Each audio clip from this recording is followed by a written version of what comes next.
All right, can you hear me okay? All right, mine's not cutting out. I like that. Here we go. Should we have the candidates go ahead and take their place up the podiums there? I want to welcome everyone to the first mayoral debate of 2011. I am Rod Fowler from KLKN-TV, Channel 8. I wish to thank the members of the Lincoln Independent Business Association for hosting the debate today, and of course for making their luncheon open to the general public. I want to introduce my panel today, my colleagues here who will be asking the questions. We have Charlie Brogan from KFOR Radio, also Jane Monick from KLIN Radio, and John Hortney from KOLN TV. We are going to go over just a few of the rules here again. There's not going to be any opening statements. You heard Kobe say a little bit ago, there will be closing remarks, and you get a minute and a half. As everyone just saw, we drew to see who goes first on the first question. Mayor Beitler decided to go first. We also drew to see who goes first on the closing remarks, and again, Chris Beitler, first on that. Each candidate will have 1.5 minutes to answer the question of the panel, and then each of you will have, I guess mine is cutting out a little bit, each of you will then have a 30-second rebuttal if you want it. If you don't, if you want to move on, just let me know. It's important to remind you, you cannot ask each other any questions, okay? LIBA and I would like to, again, thank Mayor Beitler and Tammy Buffington for joining us today. What do you say we get started? The first question for Mayor Beitler is from Charlie Brogan. You each are identified with a political party. Why are you a member of that particular party? And how does or would the philosophy of that you in being mayor of Lincoln? I think first and foremost what I need to say is that it's consensus that I've been trying to develop in this community and urge in this community from the very beginning. And in that regard, as John Spots is here today, I wanted to publicly thank him for his time on the City Council. John, are you here?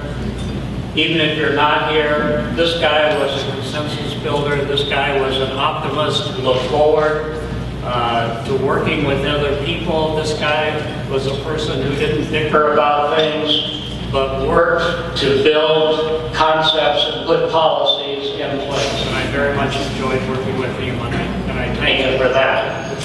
All of us have individual philosophies. It's interesting, though, at the city council level, I think what you're looking for is a consensus builder, for somebody who's optimistic, for somebody that can manage, for somebody that can deal with policy.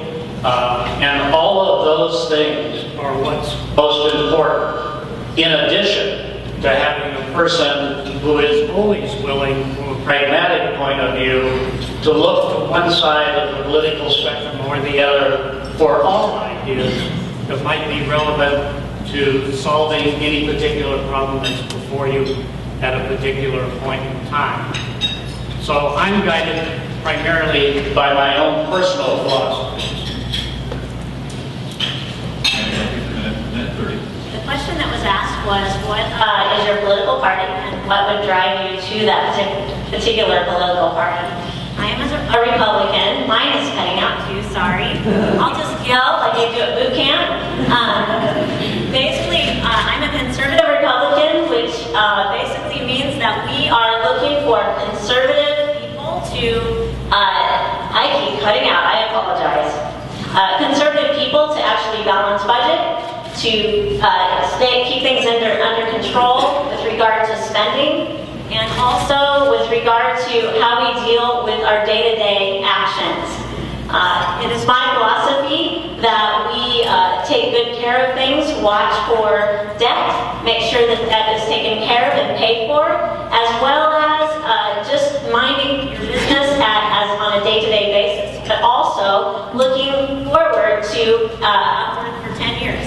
As a financial advisor, it is important to look out 10 years, 15 years, or 20 years. So it is part of my philosophy as well as a person, and I appreciate the question. let me just add one point.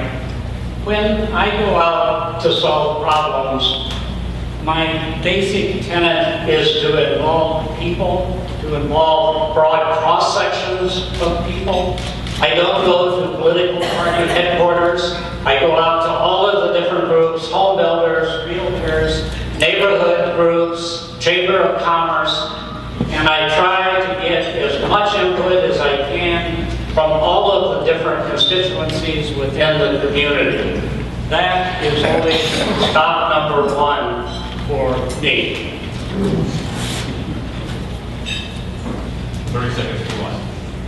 I also believe that we need to talk to all constituencies, whether it's a Democrat, or Republican, or an independent, or a Tea Partier.